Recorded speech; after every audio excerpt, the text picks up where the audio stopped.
refer to yourself as the man who tried to escape his shadow, which I love.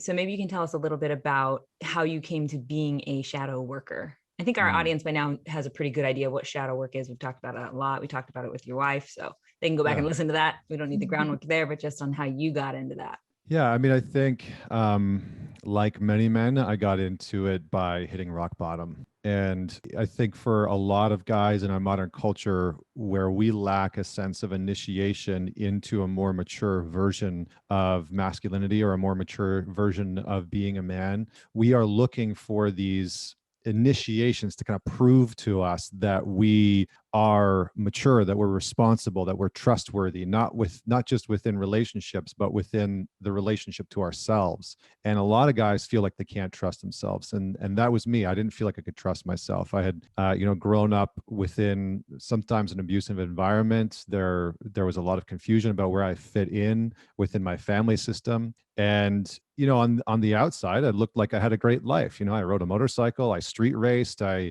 stunted my bike. I had a good career. I was traveling the world. I had a great relationship. I really loved the woman that I was with. But behind the scenes, I was hiding a lot in my life. I was lying about a lot. I was unfaithful. There was a lot of infidelity. There was a lot of addictive behaviors with alcohol and pornography. And so there was sort of like there was this hidden man, that no one really knew about. The women that I dated didn't know, my friends didn't know, my family didn't know. And I couldn't resolve the sort of pain between those two parts of me, the two men that sort of resided within me, the one that I showed people and the one that I hid from people. And eventually that hidden part came out because, I was found out, my girlfriend at the time found out that I was being unfaithful, and the relationship fell apart, my career started to fall apart. I was questioning everything about who I was and what I was doing and the direction I was taking myself. And, looking back, I realized that I wanted that. I actually was pulling myself towards this rock bottom because I didn't know how to deal with this hidden part of me. And I hated that I had it. I hated that I was out of integrity. I felt out of control. And for a lot of men, they often feel the same way when they're hiding things that they feel out of control of, whether it's, drinking or financial stuff or health stuff or, pornography or stuff in their relationship. They dislike that. They want to be able to have everything sort of out in the open and be transparent because there's a certain strength that comes along with that. And so that, long story short, life fell apart. I started to rebuild. I spent 2.5 years working with a mentor of mine who was versed in Jungian psychology and who taught me a lot about the shadow and taught me about NLP and cognitive behavioral therapy and Buddhism and Zen and just a whole bunch of different components, healing modalities. And I started to rebuild my life. And when I did that, I started to connect with other men in my life. And as I started to tell them my story, as I started to share with them, how I basically fucked my life up and ended up living in the back of my car for a couple of weeks, the men in my life started to come back to me and say, actually, I've been struggling too. I've been dealing with depression. I've been struggling with anxiety. The business that I have that I've been talking about as being so successful is on the brink of bankruptcy. The marriage that I have that I talk about being so great is I'm actually really struggling. We haven't had sex in a year. And so I started to hear the truth about other men's lives. And it came to a head in a conversation with one of my close friends where I told him, how I'd been struggling and what I'd been hiding and what had actually been going on in my life. And this was a man who I was really close with. Like, we were really close friends. And he proceeded to tell me that he had tried to commit suicide a month and a half before he tried to hang himself. And it was such a jarring moment where I was like, I know everything about you. I know the type of scotch you like to drink. I know the TV shows you like, the music you like to listen to. Like, I thought I knew who you were, but I didn't know arguably the most important part of your life, which is that you've been struggling. And you thought you needed to hide that from me. And I thought I needed to hide my shit from you. And that's not how I want to live my life. And that's not how I want to continue to engage with other men in my life. And so I started to see it as a real issue. And so it was sort of like a call to action for me first to do something about that for myself so that I could develop different caliber and quality of relationships with men in my life where I could talk to them about anything, where I could say I'm struggling in my relationship, or things aren't as good in my business as I've been saying. And like, I could use some support. I could use some help in actually fixing these problems.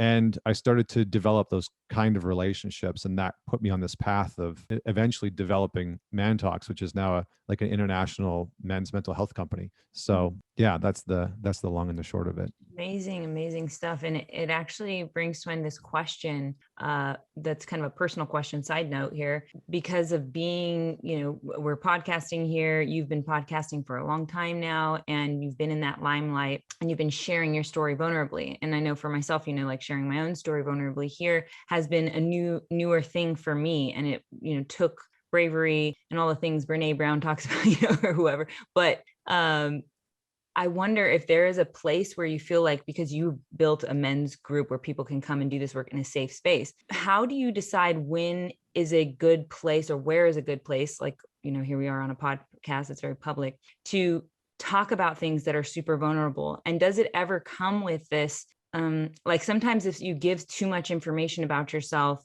it can be too heavy for the person who's receiving it because of the space that it was delivered in. And then it becomes actually, a responsibility that you're handing over to them in a way, and it can be unfair, if that makes sense. Does that come up for you ever? Not necessarily. Maybe I'll give some context. So, I sort of abide by the general rule that I don't share things that I haven't processed, I haven't digested, I haven't integrated into my being, right? And so I don't necessarily talk about things that I might share things that I'm still working through, but I generally, like my wife and I just had a child, and there were certain parts about that I'm not going to disclose yet, because we're still working through it as a couple. We're still coming to terms with it and coming to grips with it. Now, the parts that do feel amicable for me to share and be open about, and it still requires vulnerability and courage, right? I think Brene Brown said vulnerability can't exist without courage.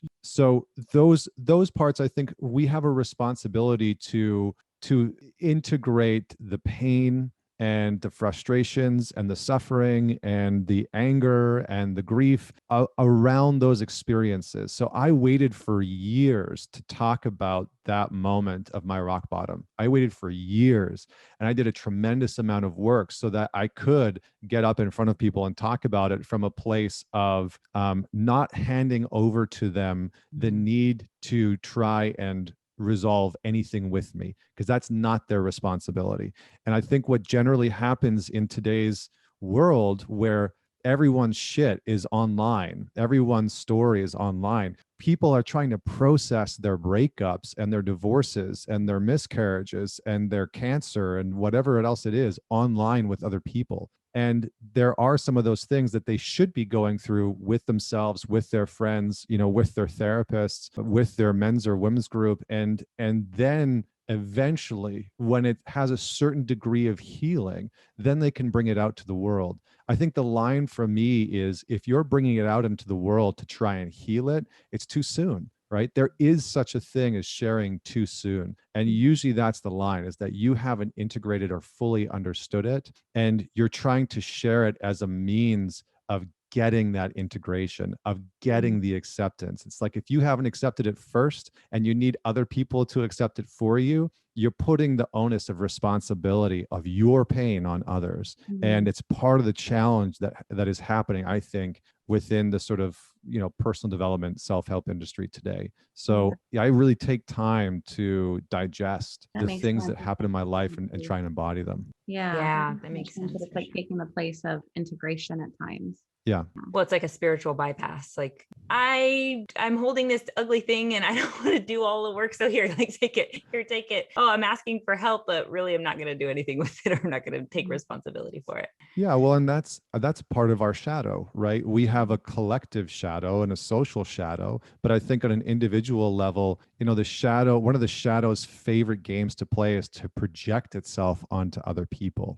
Right. And so that's one of the ways that we start to see our shadow. One is through how we are reactive, but two, how we're projecting it onto other people and trying to get other people to take care of it for us, trying to get other people to tend to it. You know, how many times have you been in an argument or conflict in a relationship and you're like, you're pissed off inside, right? You're like angry inside, and the other person's like, you're angry. You're like, I'm not angry, you're angry, right? You're just projecting that shit onto your partner, and you're like, no, it's not me. But we do that with our own pain in many ways. And we have this, however we want to describe it, beautiful, chaotic medium of social media that we can now sort of dump our unconscious contents into. And if we're not careful, what we end up doing is creating a sort of codependency with the people that follow us. And we create a sort of enmeshment with the people that are in our communities. And we sort of bring things to them too soon as a means of trying to get some sort of acceptance and validation that maybe we haven't found internally. So, Yeah. yeah. What would you say in, a lot of our questions are about relationships here, but in relationship or with anybody, if we're in a heated conversation, what would be like the first thing we can, or one of the main things we can ask ourselves to try to figure out if we're projecting or not?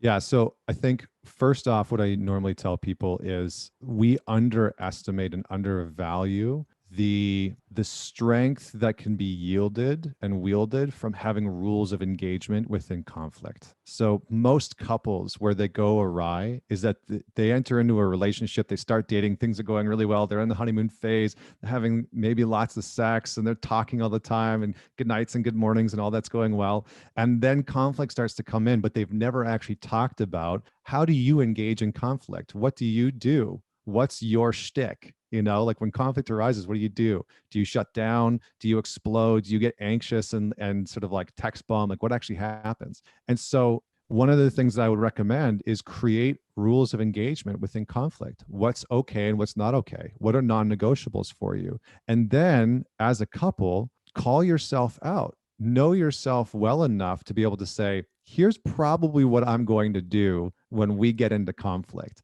So when Vienna and I started dating, we did a version of this where I was like, look, when we get into conflict, two things you need to know. One, I grew up in a household where there was a lot of conflict, and so I have a tendency to want to avoid it. And how I will avoid it is by either escalating things very quickly or cutting you down and shutting you out. And so those are the two ways that I'm probably going to do it. And then if I feel like that's not working, I'm going to go into jackhammer mode. She calls it the jackhammer. And I'm basically going to just try and drive my point home over and over and over and over and over again. And that's not about you. That's me projecting my worry, my fear, my insecurity onto you. And so when that happens, just say, I feel like you're jackhammering me. And it'll be a sign for me that maybe I've entered into this space of unhealthy communication. So, but again, that requires a couple to set some of those rules of engagement, right? Yeah. My friends, Sarah and Alex, did that at their wedding ceremony in front of everybody. They had shadow vows, like wedding vows. Yeah. And you brought up non-negotiables. We also wanted to talk to you about how to set boundaries in relationship around a need without making our partner feel like it's an ultimatum. I mean, it's a tricky one. I think a lot of people in modern relationships, we bring so much of our attachment style into relationships. And so if you grew up in a household where how you learned how to attach to a parent was by negating or neglecting your own needs and sacrificing those needs to get your parents' attention, you're likely going to repeat that pattern in a relationship. So you're likely not going to want to set boundaries. So one of the big things that I always talk about is that, you are two entities coming into the third body of the relationship. We often pretend like the relationship isn't this sort of separate entity that's being created through the process of us coming together. And I like to use the word, rather than boundaries, I like to use the word structure. We're creating structure within the relationship. Some people are going to have an adverse effect to even the idea of a boundary, right? Don't tell me what to do. Don't tell me what I can and can't do, right? Or you trying to force me to act like you. So I like to use the word structure. What structure do you need for yourself as an individual in order to feel safe, What structure do you need for yourself as an individual, as a sovereign individual coming into the creation of the third body, of the relationship, in order to create intimacy, sexual freedom? When was the last time you asked yourself, what structure do I need in my relationship to have sexual fucking freedom? What a beautiful question to ask. Not what boundary, right? Because then all of a sudden it becomes about control. I know And it does sound like that. yeah, and we as human beings, we love control. Anytime that we can be in control or relinquish our control entirely is such a it's like it's just like this alluring song that we love to move towards, that we love to listen to and dance to, because we get to pretend like we have power in that moment. And I usually say where we are desiring or needing control, we are out of power. We're looking for it, but we don't have it. So how do you, or what do you need in terms of structure? That might mean that, like, for example, when Vienna and I were dating, she could have said, I have a boundary that you need to text me every night before bed, because we were doing long distance. So I was on the other side of the country, right? I'm in Vancouver, she's in New York. She could have said, I have a boundary that you need to text me every night before bed. Now, that probably wouldn't have landed very well for me, right? Because that would have been like, oh, you're trying to control me. You're trying to tell me what I need to do in order to be in relationship with you. Rather than what really works for me, what really allows me to feel taken care of and give me healthy structure in a relationship is if you just message me good night before you go to bed, and I'll message you when I get up in the morning. Great. Yeah. Okay. I can actually fulfill on that structure. And so I think that it's about the language that we use, right? The language that we use is the technology of our intimacy. It's the vehicle of our intimacy. Feels So if we're, less what's that? violent. That sounds like nonviolent communication. Yeah, in a way. Yeah. Yeah. And if we're using language that doesn't work, then we're going to create results that we don't like. So I would just say, answer those questions for yourself. What structure do I need in order to have healthy communication? What structure do I need for sexual freedom? What structure do I need to feel connected? What structure do I need in order for intimacy to be present? Some of those questions are going to help you elicit behaviors, behavioral patterns, modes of communication that you can then sit down with your partner and say, does this feel good for you? Is this workable for you? Is this structure workable for you? Or how would you change the structure? And for a lot of men, that's going to land for them, right? If you tell a man, here's my boundary, he might have a very visceral reaction to that. And same with some women, right? But if you say, hey, does this structure feel good in terms of our communication? That's a very different form of entering into a conversation that they might be more receptive to and that they might understand on a different level. So that's what I would say. If you want to set boundaries, look at the structure that you're actually wanting to create within the relationship, because boundaries create walls. Structure creates the foundation. When we're looking at building the structure, we are actually doing it together rather than I'm setting this boundary for you, to you, on you. And then we need the other person's buy-in, which can sometimes create a natural barrier. Whereas if we're building structure, we're doing it cohesively as a unit. It's like, I want to build the structure of our relationship with you. Are you on board with that? If they're not, probably maybe want to get out of there because they're not bought into the same thing. But yeah. Yeah, I love that. Mercedes and I are speaking at Terry Cole's Boundary little online event tonight, and we've interviewed her. And if I'm being completely honest, the word boundary, and anytime I've set a boundary, I've always felt very bossy while doing it. I've always felt very like coming on strong, but structure feels, first of all, I love structure. So structure feels for me very soft. And that might be because I've had such a hard time setting boundaries. It's something that I've had to work on. And as a kid, I had no structure. So I've like thrived in structure now. So that may be where that comes from. But I wanted to ask maybe if you could elaborate on what you mean by sexual freedom and what structure may look like there for a couple. Okay. Yeah, I just want to say one thing before. Sometimes there are moments where it is a boundary, right? Where we can literally say, like, that's a boundary for me. Mhm. That's a wall. That's actually a hard no. That's not workable for me. Mm. And that's where I feel boundaries can come in, to really just like, you're bumping up against something that isn't actually workable for me in this relationship. So I just wanted to sort of put that Yeah, out and there. just to interject on that, I'd say that whether it's you're almost using boundary as ultimatum in that sense, right? When you're just like, this is the way, this is my need, and Yeah. yeah. And for me, it's a matter of like coming from, okay, take some time with it, obviously consider it for a while before you come with something that's that firm. But once you've considered it, is it a reasonable request to ask in a relationship and all that, and then you can come and say, this is what I need from you. It is not really a negotiation at this point. We've tried to negotiate here and there and whatever, and here we are. Yeah. And this is my core bottom line need. So it is an ultimatum. So I guess that would mean that ultimatums are okay when you have done the work to make sure it's not you just trying to be power hungry or something. Right. Yeah. I usually like to say that like boundaries define the extremities of the relationship, and the structure makes up the actual architecture. So the structure makes up the communication and the intimacy, and what your future looks like together.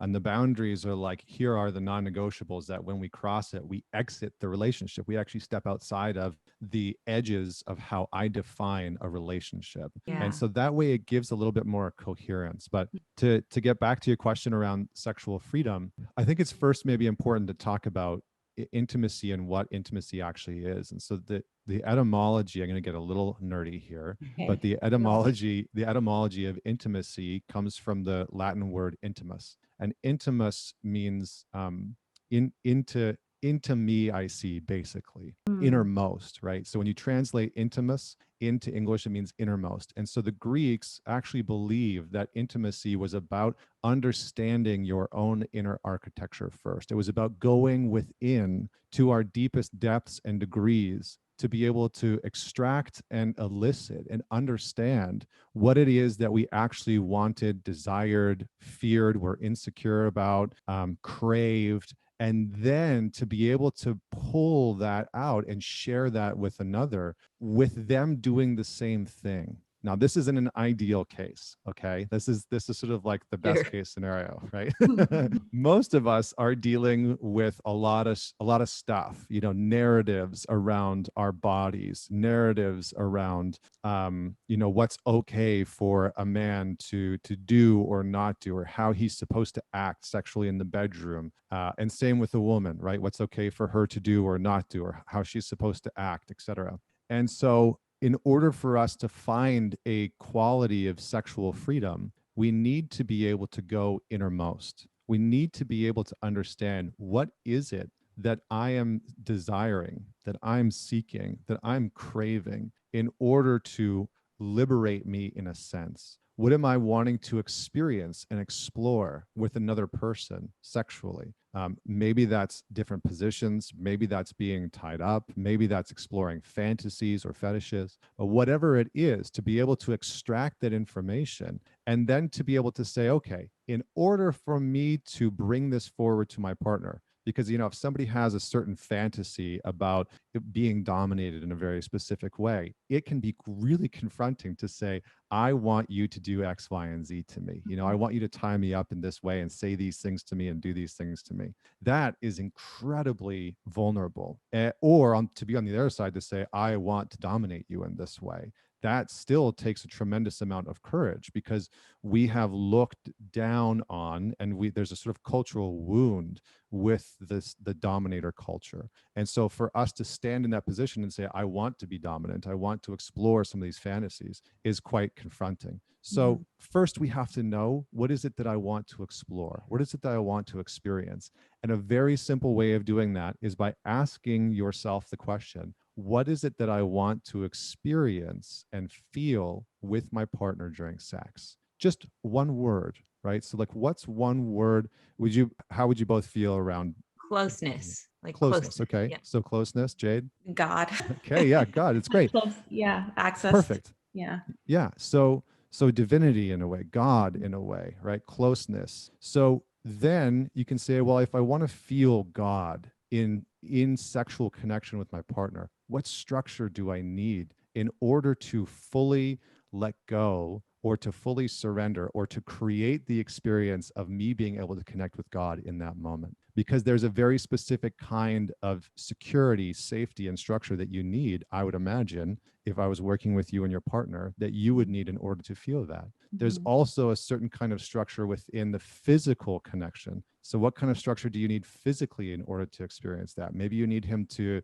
hold you a certain way, or take you in a certain way, or look at you in a certain way in order to connect you to that feeling. So the first thing is we have to get very clear on what we want to feel. The next thing is we have to know what structure we need in order for that to be possible, in order for that to unfold. So those are the things that I'll just lay out for people to start with. I won't necessarily Yeah, go that's much really further than good. that. Yeah. And to close off the topic of boundaries as well, I read something on your social about something around setting boundaries doesn't necessarily isn't about being right. And your caption was amazing on that. But I didn't know if you could maybe close off the topic of boundaries with just that, maybe elaboration on that topic. I think we've largely confused in our modern culture the intersection between providing ourselves with what we need, leading ourselves, protecting ourselves, with being right. We've associated those two things together. So rather than saying, I am creating this structure or setting this boundary because it's what I need from a place of security or safety, or it's what I need in order for intimacy to be possible, or it's what I need in order for me to thrive, our ego gets in the way. Our ego becomes attached to the outcome. I'm setting this boundary because I want to be right. So in a lot of relationships, one of the most damaging things that we can do is to aim for victory above all else. And this is a very masculine quality. And I see a lot of men doing it. I see a lot of women doing it. And so we start to use all of this sort of pathological language, right? The psychoanalytical language as a means of one-upmanship, of like, I've read the books and I have the language, and so I'm going to set this boundary with you. But what we're actually doing behind that is saying, I am creating a space where I'm right, you're wrong. I'm victorious, you lose, and I get to stay in an invulnerable power position. I get to stay in control. So I never have to relinquish control. I never get my needs truly met, and I get to continue to be disappointed in what's happening in our relationship. And it dissolves and erodes the intimacy, because for many people, this power dynamic, or control dynamic, as I would say, exists within a lot of their relationships. Like, why aren't my relationships working? I date these guys. They're all really nice guys. They're great guys, but it never seems to work. And I don't understand why. It's like, well, it's because in some ways you're using boundaries, you're using this tool as a means of being a wall. And this is why I like structure versus boundaries. So notice if your ego's in the way. Notice if you're trying to be victorious over connection. Are you prioritizing being right over being happy, right? This, like the cliche saying, you can either be right or you can be happy. And in some ways, when it comes to relationships, it's true. You can either be victorious or you can create intimacy, right? For some relationships, you can be victorious and have a lot of sex, and you can have a lot of power dynamic based sex, but you're likely going to be missing that intimacy component. And when we are trying to use boundaries as a means of being right, we are legitimately just staying in an invulnerable position. And it's hard for us to realize that. And so we also need to have a partner that we can sort of put ourselves in the position of coming off of our pedestal of rightness. And that's for men and women alike. We all love being right because it provides safety. We all love it. And so we have to come off of it. And, this is something that my wife and I have experienced, because we both like being right. And we're both very smart people, and we both have massive personalities, and we both have pretty big egos. And so I'm speaking from a very real place of experiencing what it's like for me to check my own ego and realize that sometimes I'm setting boundaries and trying to implement control as a means of being invulnerable and just winning an argument, winning a battle, and continuing to sort of be in competition with the partner. That's really good. And it reminded me of something else that you said when it comes to being right. You said something like debating is the modern man's version of mental masturbation. It's like the ego jerking itself off. Yeah, I use descriptive language apparently. Yeah, it's very visual. Yeah, Yeah. I mean, yeah, the ego likes to reinforce itself, and when we feel insecure, men and women are like just a human thing. When we feel insecure, we want to reinforce our sense of perceived strength, and so we can use debate as a means of, again, staying in a position of invulnerability. You never have to be invulnerable when you're competing with someone. You never have to be vulnerable, sorry, when you're competing with someone. You never have to really engage in true intimacy when you're debating somebody, because you can dehumanize the other person. And culturally, this is what a lot of relationships have devolved into, is that we don't know how to rehumanize our partners, right? I just want to let that sink in. So many people are in relationships, and the biggest problem that they have is that as soon as conflict comes up, they dehumanize their partner. They make them other. They objectify them in a very real way. And that objectification then justifies them yelling, calling them names, shaming them, projecting onto them, being aggressive, shutting them out, ghosting them. I mean, any number of things. And we can cut ourselves off from just being empathetic and actually connecting to our own internal experience. So that's all I would say is we as individuals need to lead ourselves more effectively. It's our responsibility. When we make our partners responsible for our sense of wholeness, happiness, okayness, sexual satisfaction, we're in a losing game, because we have turned them into an object of something that we've tasked them with something. It's like, I expect you to make me happy. I expect you to make me come a certain way. It's like, well, okay, it's like, Yeah. that's a very challenging space to be in. And maybe it's fun for a while. And maybe there's a place for that in the relationship, of course. But as a foundation for a relationship, it is a recipe for disaster. Dehumanization of our partner is a recipe for disaster, and that's where the four horsemen of the apocalypse come in. And yeah, we'll just pause there. Or it's like the opposite of making ourselves responsible for their happiness, where you posted about that saying, happy wife, happy life, being like pretty much a codependency saying. And I to be completely honest, I liked that saying because I love the honesty.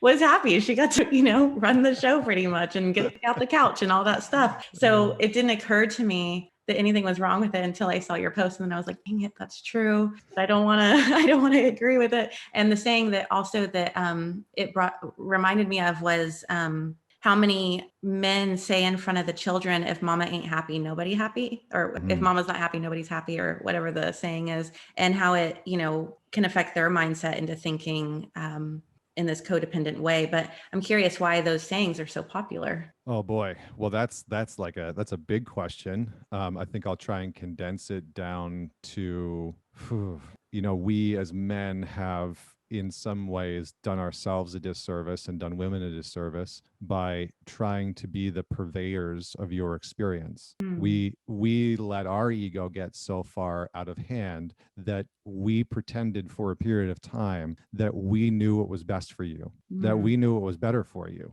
than you do. And we stopped listening to the wisdom of the feminine, not just within you, it happened within us first. We cut ourselves off from the wisdom of the feminine within. We stopped listening to our intuition. We over-indexed the rational mind, the masculine qualities of our psyche and of our identity. And we extracted anything from our soul that we quantified or qualified as feminine, and then said, but I know what's best for you. And I can create that for you, right? Our egos got so out of hand that it was like, I can provide everything for you. You never need to worry. You never need to have any wants or any desires. I can figure it out, right? It's like the masculine desire to solve every fucking problem in the universe, to know every ounce of information is part of the masculine desire. But The it's an deep illusion. magician. Yeah. Right. Yeah. Yeah. It's the dark side of the magician, right? It's the shadow of the magician. Because the true magician realizes that the beauty of the universe is in its mystery, which is a huge part of that shamanic tradition, right? Is that you can't possibly know everything. So I know that's sort of a very grand way of viewing it, but it's, if I just bring it back down into the individual, it's that we as men have disqualified the feminine attributes within ourselves and seen them as weaknesses rather than contributors to our capacity to be strong men in the world. And that's what an embodied man looks like. It's not somebody who is only masculine, but someone who is able to connect to the feminine attributes within him and have them contribute to his masculine qualities and to his ability to be of service to himself, to his family, to his partner, to his kids, to his society, his community, his, his work environment. And for him to literally bring himself out into the world, not just certain parts of him.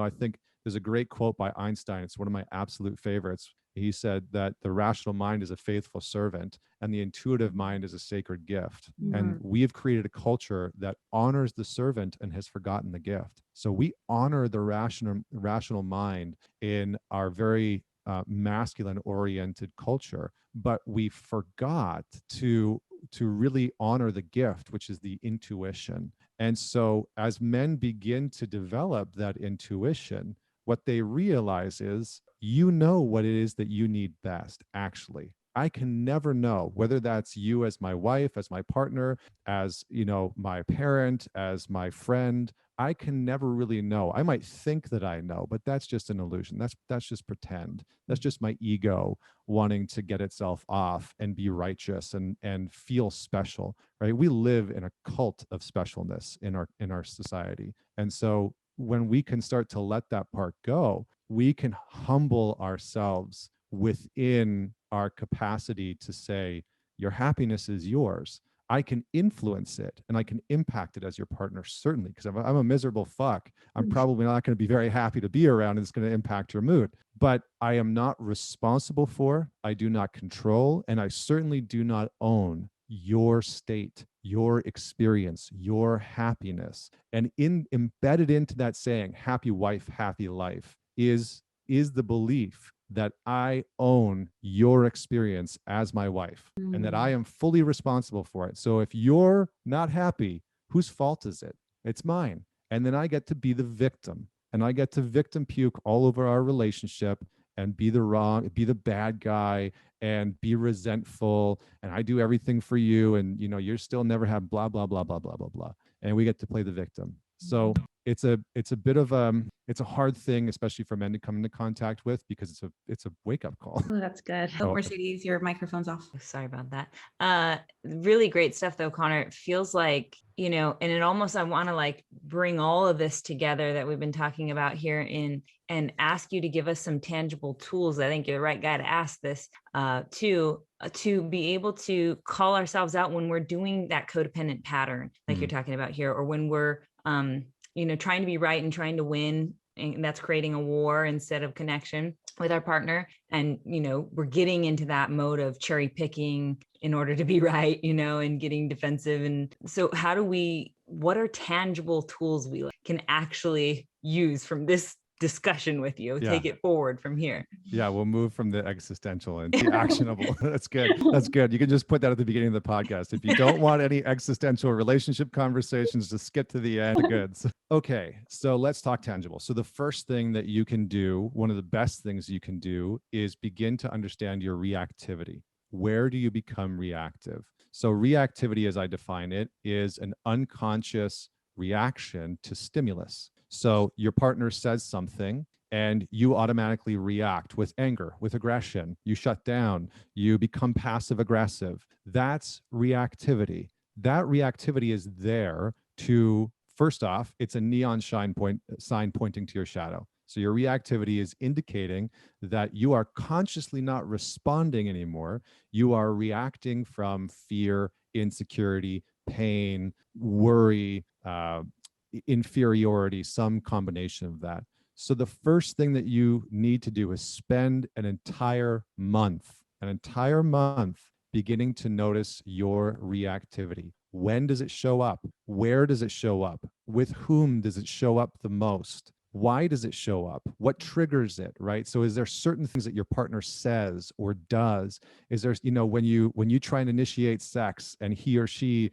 is, sort of interested but not interested, and all of a sudden you blow a gasket, right? You like lose your shit and yell or shut down. You're like, fine, fuck it, I don't want it anyway, or whatever the case may be. That reactivity, get to know it intimately, because it is the saboteur of your intimacy. It is the sabotager of your relationships. So get to know your reactivity. And I gave you some very specific pieces. Spend a month with it, notice it, and finally ask the people in your life when you get reactive. That's almost a better one than if you really want to know, one. yeah, if you really want to know, go ask your partner, go ask your siblings, go ask your friends, go ask your family. Say, when do you think that I get reactive? When does it seem like I get hijacked emotionally, mentally, physically? And they will tell you. And then listen and begin to inquire with what that feels familiar to, because that has origins in your past, that has origins in your family system and your upbringing, and maybe in your past relationships, specifically where you've been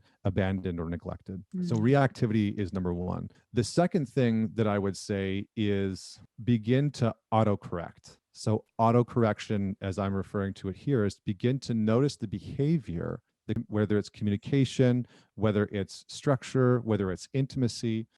Begin to autocorrect the behavior that you no longer wish to exert or put out into your relationship. So for example, if you know that you're avoiding hard conversations with your partner, catch yourself in the moment of that avoidance. You're like, oh, I'm avoiding this conversation. I know I want to have it, but I'm avoiding this conversation. So autocorrect. Maybe the first part is you text a friend and you say, I'm avoiding this conversation right now. And I just need to label, I just need to say it out loud that I'm avoiding this conversation. Okay, well, what would be the next step from there? Maybe the next step from there is that you go and tell your partner and you actually say, I'm avoiding a hard conversation with you. I'm avoiding broaching this conversation with you because the story I'm telling myself is that you're going to X, or what's going to happen is Y. So begin to autocorrect the behavior that you think or know is in some ways keeping you from connecting and engaging with your partner. I think that's one of the biggest really things. Good. The story I'm telling myself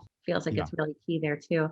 I wish there was like an autocorrect button that I could buy and install. Yeah, well, I think that brings me to the last piece, which is start to identify the skills that maybe you haven't developed within your relationship to make them successful. We aren't all, most of us, I don't think any of us really are given the entire skill set for healthy relationships. Maybe some of us have secure attachments and we grew up in an environment with secure attachments. Maybe some of us know how to have confronting conversations, and that's great. Maybe some of us know how to communicate what we want sexually, but most people have not been given the full tool set. So the best thing that you can do for yourself is to identify what skills in my relationship. Setting boundaries is a skill. Communicating what you want sexually is a skill.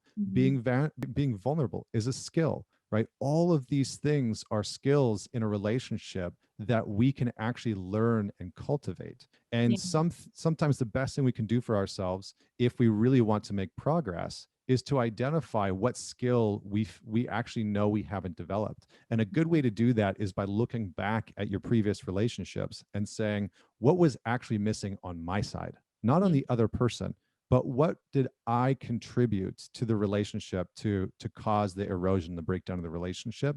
And what skill might that be? And then you can implement that. You can implement the training and the development of that skill. Yeah, I feel I have those skills that you listed, but I know the skill that I am lacking that is detrimental for relationships is being a conflict buster. Like I give my boyfriend all the credit when it comes to, he's always the one that comes to me to solve the conflict. I never go to him. And it sounds like pride, but I genuinely feel like I don't have that skill. And I've learned so much from watching him do it.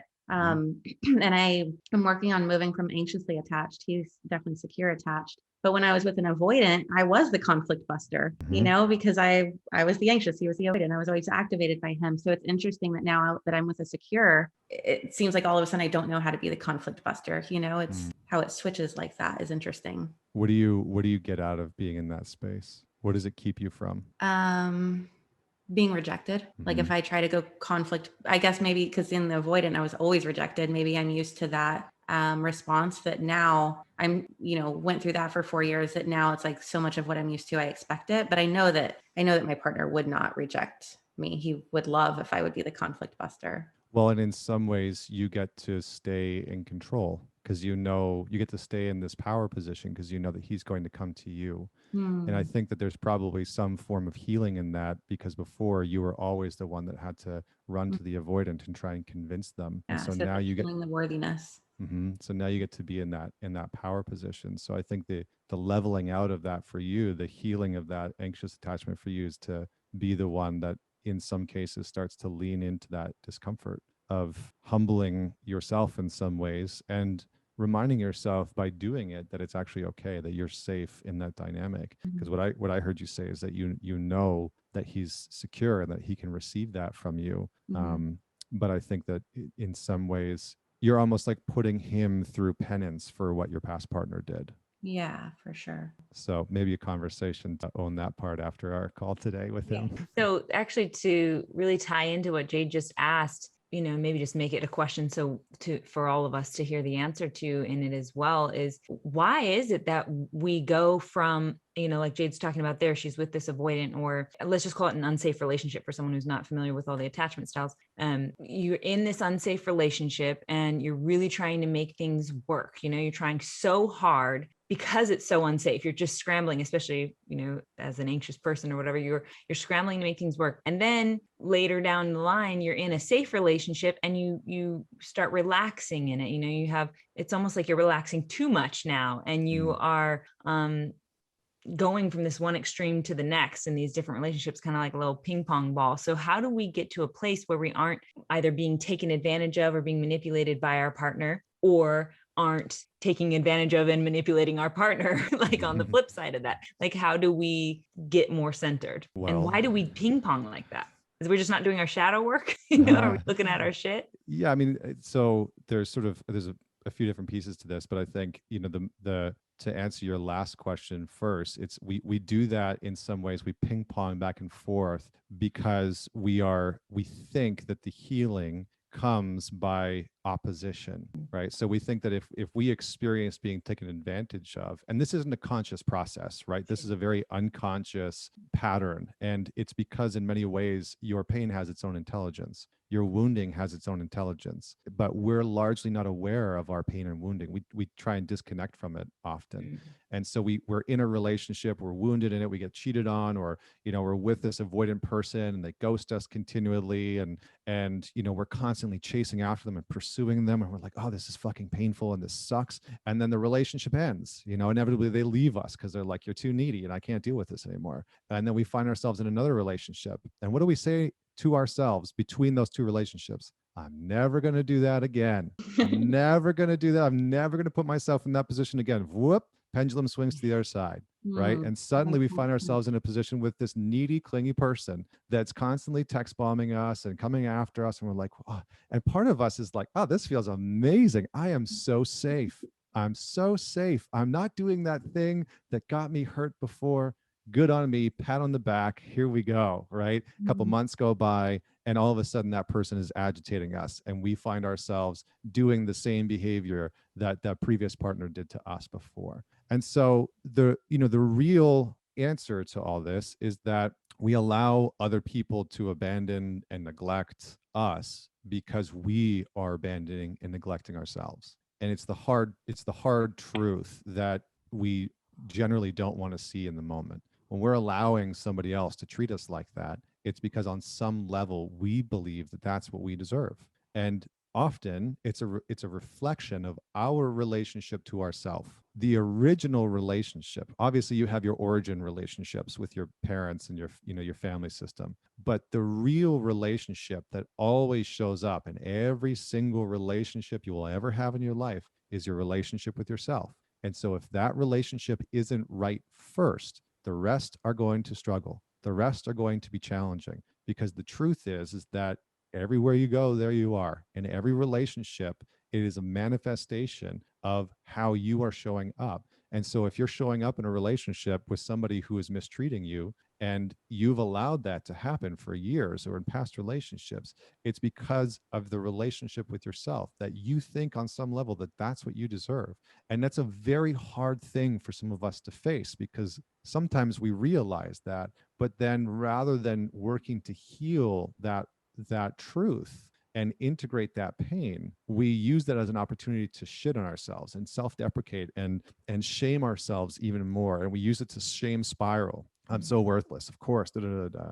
And so the real answer is that, as I go back to that comment about intimacy, being intimacy, innermost, is that the first and last relationship that we need to have is with ourselves, and to understand the ways in which we justify mistreating ourselves, because those are likely the ways that we justify either the mistreatment of others or the mistreatment of others towards us. And it's almost always a reflection of some part of our inner relationship that hasn't become fully functional. We haven't developed that relationship with the masculine within us, with the yang within us, or the animus within us, as Jung would say. Or we haven't developed the relationship with the anima, with the feminine, with the yin. And so we need to cultivate some component of that.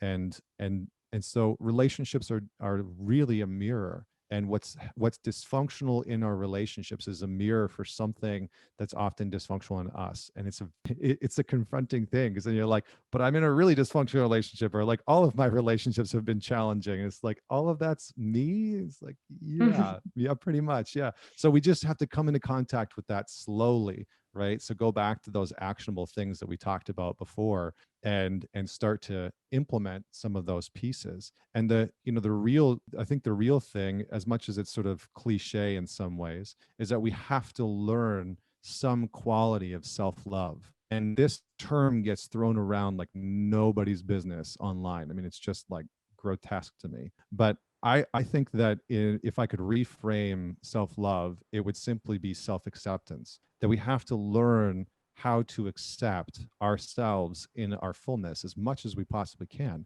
which requires us to learn how to forgive ourselves for things that we've done, or things that we've allowed, or things that have happened to us. It means that we have to learn how to integrate parts of ourselves that we maybe see as threatening or damaging or hostile, or we dislike it, like that inner critic, that voice inside that's constantly going and criticizing us, and it's contemptuous. Most people just want to kill that part off, rather than learn how to be with that part and learn how to build a relationship with it. So yeah, so that's what I would say, is that a lot of this comes back to how do you develop a quality of and sovereignty within yourself, because when you have, then you won't allow certain things to show up in your life, specifically in your relationship. Like, yeah, I'll leave that there.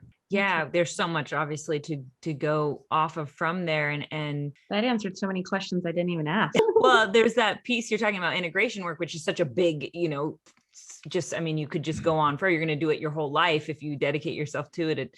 And we hope everybody does. We're helping people through a lot of that now with our workshop. But that piece you said, let me see, about it wasn't how to do the integration work. It was something about, oh darn, I lost it, guys. But there was something that was so beautiful that I wanted you to give us some sort of tangible way to start, even attempting the pendulum swinging. Was that it? No. Yeah. Can I speak to the integration piece? Because that'd be helpful for some people, because I get that question all the time of like, what is integration? Like, what does that even mean? And how do I integrate things? And in many ways, integration is a process of acceptance, and not just the kind of acceptance that happens on like, okay, I accept that happens. No, acceptance is a verb. It is an ongoing experience that we have to choose over and over and over and over and over again. So, for example, maybe you were in a beautiful relationship, you love the other person, they broke up with you, you didn't want the relationship to end. Acceptance isn't just on like a Saturday afternoon after a yoga class where you've like, all right, I accept that that person doesn't want to be with me. You haven't dealt with the anger and the frustration and the grief of the loss of the relationship. Acceptance is a verb that you have to continue to show up to navigate through the emotional ramifications of what has taken place. So this is integration and embodiment for me are the same things. And embodiment is a process of being able to digest things intellectually and emotionally into your body to be able to say, okay, I'm feeling grief right now. I feel sadness for the end of that relationship.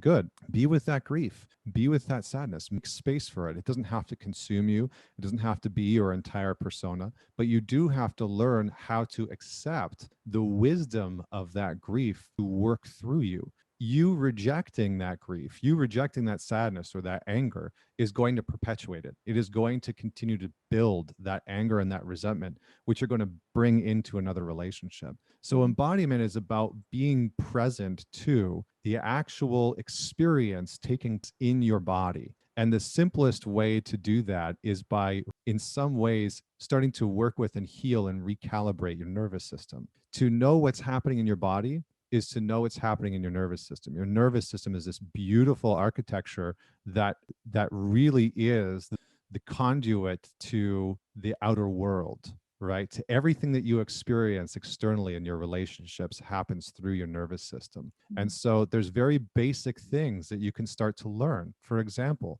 you need to start to pay attention to when you quote unquote upregulate within a relationship. And upregulation simply means that you move into a stress response within your relationship. You move into fight, flight, freeze, or fawn. And when you do that, you're hijacked. And you need to start to know, excuse me, what does that feel like in my body? When I'm upregulating, when I'm anxious, what does it feel like? Where do I experience it? What's actually triggering that? What is my body trying to tell me? How do I actually invite that experience in a way where I can learn how to be with it and communicate that it's there and communicate what maybe I might need structurally in the relationship in order to ease that anxiety, not making it the other person's responsibility, but to be able to say, this is what's happening within me. And so that's just a little piece. I could probably go further into the nervous system and the role that it plays.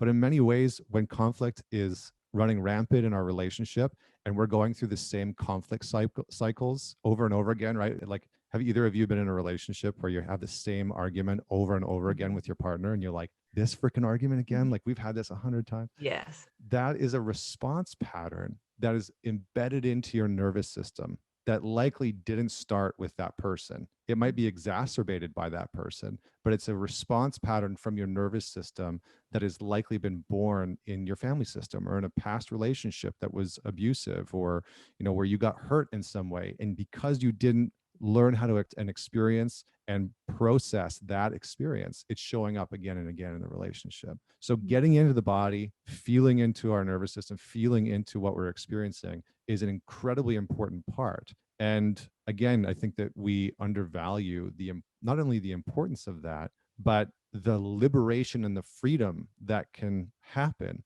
when we're able to say, oh, I can feel my nervous system upregulating. Like, I know when it's happening for me because I'm very in my body. I know what's going on in there. And I've spent a lot of time cultivating a relationship with my body, which took a long time because I beat the shit out of my body for a long time. I misused it, you know, drugs, alcohol, food, etc. And so sometimes that journey is a very powerful one for us to start to reconnect to our physical form and understand that there's a wisdom of our nervous system, a wisdom of the body that's trying to communicate with us. I love that you must have just intuitively been sensing what I was going to ask in there, where I couldn't, where I was stumbling, because it really was about that self-acceptance piece and how to sit with the actual feeling sense. And that was what I was wondering is, do you have, and maybe even like a practice that you use to, because like it's freaking scary when you just sit with yourself and you haven't done that, especially if you're doing this for the first time or something. So is there something you can give us there? Yeah, a few things. One, I created this practice called the fire meditation, which basically meant that like when I was feeling the most heat in my body, like I would be angry, that's when I would force myself to sit for at least 2 minutes, 2, 3, 5 minutes. And I would just sit with no distraction, no music, no nothing. And I would allow myself to feel like what is happening in my body right now. And I would feel into the energy. I would feel into like my hands wanting to punch through walls, my feet wanting to run, the fire that would happen in my chest. And what I started to learn was that a lot of my emotional responses had a very specific motion. So like anger, for example, I found this to be true for a lot of men, most men, in fact. Anger, for me, I started to realize that anger moves up the body and into the head. And what I realized was that when the anger, like if the anger was underneath my collarbone, I was probably okay. If it was still in my chest, I was still in control. I was still able to communicate from a very conscious place. But as soon as that anger got up into my head, I was hijacked. I was gone. Like there was no, it wasn't conscious, Connor speaking anymore. It was reactive, angry, aggressive, hostile Connor. And no good deed came out of that space. So the fire meditation is a great one when you're feeling grief, when you're feeling sadness, when you're feeling anger or aggression or hostility, to go and sit in silence for a few minutes, put your hands on your body, begin to breathe, and use the breath. The breath is, I hate the word, but the breath is like a hack to get back into your nervous system. So the second tool that I'll give you is the box breath. And I use many, many, many different types of breathing styles. My degree is in music. I used to sing classical music. I used to sing opera. And so I traveled. I did a lot of time learning how to use the breath, learning how the body actually uses breath, practicing different Buddhist traditions. And the box breath is just inhale for 4, hold for 4, exhale for 4, hold for 4. So a count of 4, right? So you can do 4 seconds and then hold, and then exhale for 4, and then hold, and you hold for 4. And if you do that for 4 minutes, the research shows scientifically that it resets your autonomic nervous system. And your autonomic nervous system has 2 parts, your parasympathetic and your sympathetic. And your sympathetic nervous system is like the gas pedal. That's the part responsible for fight, flight, or freeze. And your parasympathetic is like the brake pedal.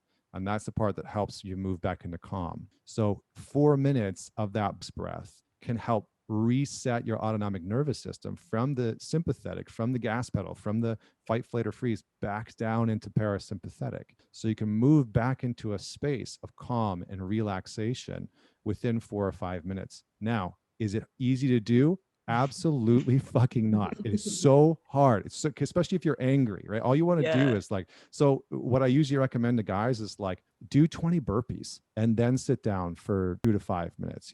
Get your body going. If you're feeling a lot of fire and rage, go hit your punching bag for 10 minutes or do some push-ups or whatever it is. Then sit, use the box breath, reset the nervous system, and feel into the body. So those are just 2 tactical things that I'll give you that can help you to be with those very intense emotions, because we need to start to learn how to be with those intense emotions. Now, for people with trauma, it can be a little bit more challenging, right? If you have acute trauma and that acute trauma is being triggered, then it's a little bit different. You might want to use more like sensory-based things. Like some people have an elastic band around their wrist and snap that to kind of bring them back into a sensory space. But again, the box breath is a beautiful one. I'm going to give you one more breath to use, but the box breath has been used for a long time on people, Navy SEALs, people from the military and the Army who have PTSD to reset their nervous system. So the breath is one of the single most powerful tools that most of us do not know how to use, but it is the access point to your nervous system. So the last one I'm going to give you is one that I've used for a very long time. I call it the straw breath. I don't know if it actually has a different name than that. I don't know anybody else that uses it, but it's literally like you're drinking air through a straw And you want the inhale to be 2 to 3 times longer than the exhale. And the exhale is just like a sigh. And the exhale is meant to, like, when you let it out, it's just like you're letting all the tension out of your entire body. So, and just do that for 4 or 5 minutes. And if you can do that for 4 or 5 minutes, again, what happens is that will start to reduce your heart rate. And over a couple minutes, it'll very quickly bring your heart rate down. If you're elevated, you're in a stress response, you're in an anxious response, especially, that straw breath can really help lower your heart rate, bring it back to a state of homeostasis, and then you'll be able to think, feel back into the body. And can I give you one more that's for Absolutely, couples? please. Then the last one that I love to give couples is, you can do it clothed, you can do it, half naked, you can do it fully naked. It's however you want to do it, is to sit forehead to forehead. And you can sit facing each other first and just do some eye contact, look into each other's left eye preferably, and just breathe for, let's say, 10 to 15 breaths, and just connect with one another and see if you can notice anything in the other person's eye. See if you can notice any emotions, right? The eyes are the gateway to the soul, but specifically they're the gateway to emotions. And so when I have people do this, what I always find to be astounding is how many people afterwards, just sitting for 15, 20 breaths with their partner, looking them in the eye, say, I don't know, or I can't think of the last time that we just looked at each other, that I felt so connected to you, just within the span of like 45 seconds. So do that first, and then sit forehead to forehead, arms around one another. And the guys are going to put their hands, you're both going to put your hands on the back of each other's rib cage. And guys will follow, if it's a heterosexual relationship, men are going to follow the woman's breath, because women have smaller lung capacities. And so if the woman tries to follow the guy, it can be uncomfortable. And so men are going to follow the women. If it's guys together, then it doesn't matter. You can follow one another. If it's women together, it doesn't matter. You can follow one another. But guys are going to follow the woman's breath. And you're just going to breathe together for 20 to 30 breaths. And what happens is, after about 20 to 25 breaths, your heart rates will begin to synchronize. And so your actual pulse will begin to come into coherence together. So if you have had a stressful day, or if you've had a stressful couple days and the kids are running wild, or you felt disconnected from your partner, this is one of the simplest, easiest ways to reconnect physically from a physiological, and bring some coherence back into your body. Too many people, I think, are trying to pathologize their relationships. We spend so much time talking about what's happening and what's not right and what's not working, when sometimes all that we need is literal physical reconnection, and to let some of that stuff go. So sit forehead to forehead, hold one another, breathe for at least 30, maybe 40 breaths, and let your heart rates synchronize. Let each other find some coherence. So I'll just leave that one there for the My couples. boyfriend's led me through that a couple of times, followed by the best sex ever. So he must have gotten that from you. And at first it was like you said, it was a little weird, like the forehead to forehead, like the first time. But after experiencing what came next, it was always very exciting to do again. And the box breathing, I've known of for a long time, but I didn't know the extreme benefits of that. Complex PTSD is something that I've been struggling with for a huge part of my life. So I'm really thankful to hear the benefits of that. Yeah. What stuck out to me was giving permission to men especially, but just generally people, to burn off some of that energy before even trying to settle down into a place where you can even think about doing the breathing thing. Because yeah, I can see, for so many people, and women and men experience it differently. Like men, it might be more of like rage, wanting to hit something. I know that is for women as well, sometimes as well. And for women, we get into this, we're too busy to like slow down and figure this out right now. We have all these things, we got this long list of whatever we're doing. And so that all that energy though, whether it's just, you're going to disguise it as being busyness energy or it's rage, whatever you see it as, give it a burn off, like go outside and sprint. I love that. Go outside and do some burpees or whatever it is, and then come back and do the breathing and get in touch with the feeling sense. That was key. I love that. Thanks for that. We do have one more question before the lightning round ending of the show. If you have time, do you have time? Yeah. Okay. About men meeting their edge. Yeah. So Jade basically said it there, but I just want to know really, we talk about edge meeting, or like getting beyond your edge with men, or whoever's listening here who might have read like The Way of the Superior Man by David Data, this type of thing, where we want to find our edge and then push past it in order to grow and expand. So we understand that idea, but what is it? Maybe you can discuss with us how men can meet their edge in a healthy way, because I know this can get Most men are like risking their lives. So yeah, which I think there is some of that needed to some degree. Like there has to be that on the line. not when you're a father. Yeah. Well, I don't know if that will, I mean, I will forever push my edge even as a dad. Like I have a good saying with my new son, who's only like 9 weeks old, which I got from a mentor of mine. He said, I would take a bullet for my kids. I would die for my kids, but I'll never live for them. Yeah. And I think that stays very true for me. You know, part of our role, I believe, as fathers is, you know, a lot of the research shows that our role as fathers is to be not risk avoidant, but actually risk granters.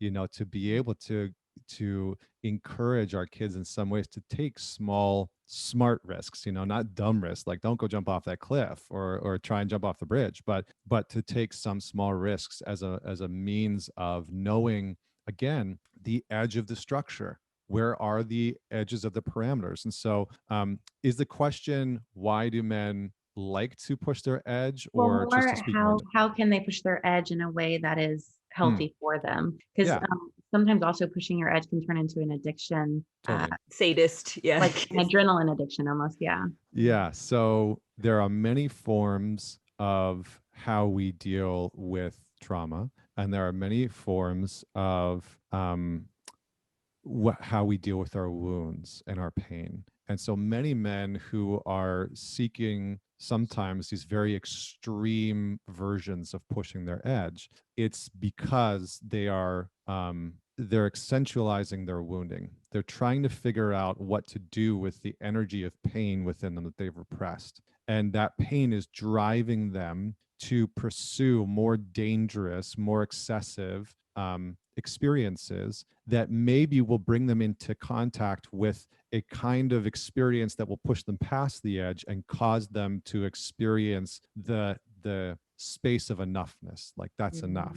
You know, there's no more outside of that. So that's a part of it. There's a spiritual part of it, I think, where some men are trying to test God in a way. They don't have a relationship with anything spiritually, which is fine. There's, you know, if you're an atheist, that's totally fine. Doesn't matter. But for many guys, they're trying to find some form of spiritual intervention, and it's almost like a means of testing the universe or life or God or whatever label you want to put on that, as a means of being like, come stop me, prevent me from doing this, I fucking dare you. And again, it comes from oftentimes that pain within that they haven't been able to connect to, but it's sort of pushing them outside of their comfort zone and into the world in a way that hopefully will lead them to an understanding of why that thing happened, why that abuse happened, or that trauma happened, or that neglect, or that abandonment, or whatever it is that they're trying to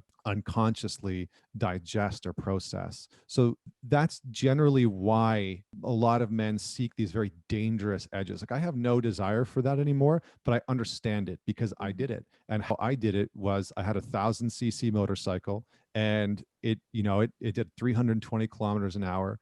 And I tested to see how fast it would go on multiple occasions. As often as I could, I would run from the cops, I would stunt it, I would street race it, I would tear through the streets just endlessly. And part of that was because I really was trying to figure something out internally. And there was a part of me that wanted to sort of see, like, how far can I push the boundary before something or someone intervenes and stops me. And it's a form of adolescent masculinity that is out of control because it's never been initiated into that more mature masculine. And so it's a part of us as men, and this is maybe really important, that is trying to meet death. And that might seem esoteric or existential in a way, but what's happening is that when we as men are initiated, we meet death. If you look at every single male initiation process, it involves some form of encounter with death, some form of an understanding that death is very real. And so for many men, they negate or pretend like that fact isn't true. And so they're sort of pushing that edge to be like, where are you, death? Like, Mm. where are you? So that's, I'll leave that there. How we actually can pursue a more integrated, embodied version of pushing our edge is by being ruthlessly curious about what we are capable of. What am I capable of as a man or as a woman? But we're talking about men. What am I capable of as a man? What am I capable of physically? What am I capable of intellectually? What am I capable of sexually within my relationship or just relationally? What am I capable of within my friendships, within my society? And in that pursuit, we can begin to see what our edge is. Because for me, the edge is about the very end of our capacities, the very edge of our capabilities, right? The last burpee that you can possibly get out, or the like how much you can put on the bench press or on the squat rack in on the one squat or the one bench press that you're just trying to see how much can I actually lift, or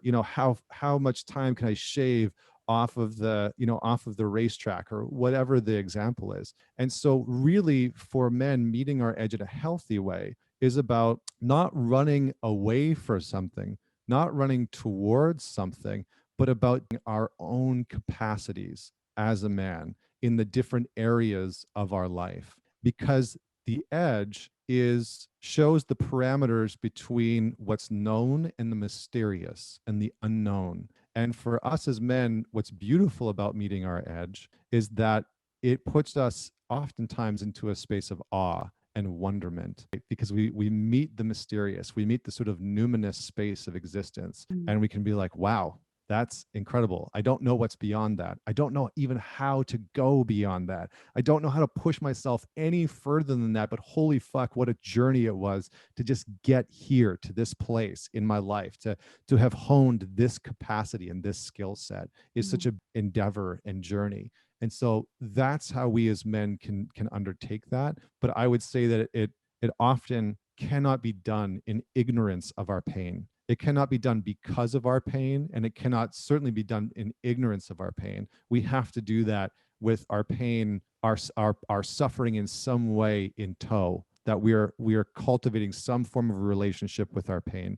Like, I'm writing a book right now, and it's for men, and the very first line of the book is, a man's work begins in pain. That is where every man's journey begins. And if he ignores it, his pain will find him. And that's why so many men are seeking these very massive, sort of reckless experiences, because they're looking for the rock bottom so that they can begin that journey with their pain, but they can kickstart it now by actually addressing it. Yeah. That's so huge. It makes me think of it. You brought up Jung and the idea of the daemon, this part of you that's calling you to go and seek it out. Essentially, it's your soul's journey and your purpose. And that's a really, it feels like you're almost describing purpose when you're describing like how you go about this journey and just touching that presence of God, and being able to, and then you're like, oh yeah, this life did make sense because I got to do all that. I got to see that in myself. I can't wait for your book to come out. I know. Mercedes and I were ring girls for years together before we had a podcast. And it just made me think about how some people turn that into their career. And I dated quite a few fighters as well. And when I would ask them, like, well, wait, what would you do if you weren't a fighter? I kid you not, every one of them said, a professional bull rider. So it's like they were really after constant. Extreme. Yeah. And I almost like wished we could play this little section of the podcast in the fight venue before, whatever next big McGregor fight or something, and just watch everybody's faces and reactions. It's funny. I just posted a little meme on my Instagram today, and it was like women. What guys really want, it's like something about like what guys ultimately want is like just discussing, right? Like implying that guys just want sex. And then it was like what guys actually want. And there was just a picture of a UFC fighter with the championship belt. Yeah. Right? It's like, what we actually want is just the title. We just want the belt. That's so good. Well, and some, some guys, that is a huge part of their persona. It's their identity. And so to pursue anything other than the sort of fringes and the extremes, it seems counter to their nature. So that might actually be a very intrinsic part of their nature, and that's not bad or wrong. It simply means that they need to learn how to curate a a bit of responsibility with it, a bit of understanding with it, because in truth, I mean, men pushing their edges in extreme ways has done some incredible things for humanity. Yeah. Mhm. You know, like in